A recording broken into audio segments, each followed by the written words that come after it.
پیش خدمت ہے شہرنامہ آواز۔ بمبئی حملے کے ماسٹر مائنڈ اور انڈر ورلڈ ڈان داؤد ابراہیم کے خلاف برطانیہ میں بڑی کارروائی ہوئی ہے۔ یہ اطلاع ملی ہے کہ برطانیہ نے داؤد ابراہیم کی جائیداد کو ضبط کیا ہے۔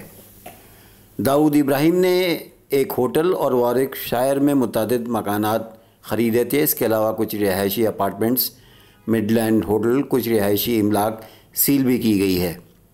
گزشتہ ماہ برطانوی حکومت نے مالی پابندیوں کی فہرست میں داؤد کو بھی شامل کیا تھا۔ اس سلسلے میں بھارت نے پہلے ہی برطانیہ کو ڈوزیئر حوالے کر دیا تھا۔ یاد رہے، برطانیہ نے پہلے ہی کہا تھا کہ زیر التواء ڈان داؤد ابراہیم پر مالی پابندیوں کو جاری رکھے گا۔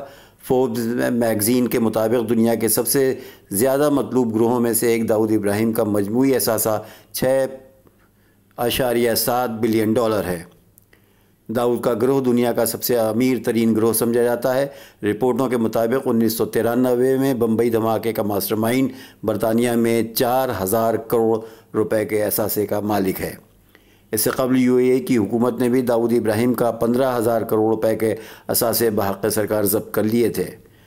گزشتہ مہینے برطانیہ کی جانب سے جاری کردہ فہرست میں بتایا گیا تھا کہ پاکستان میں موجود داؤد کے 3 مقامات اور 21 ناموں کے بارے میں ذکر کیا گیا ہے۔ داؤد کا نام انٹرپول کی سب سے زیادہ مطلوب فہرست میں شامل ہے۔ امریکہ نے اسے 2003 میں عالمی دہشت گرد قرار دیا تھا۔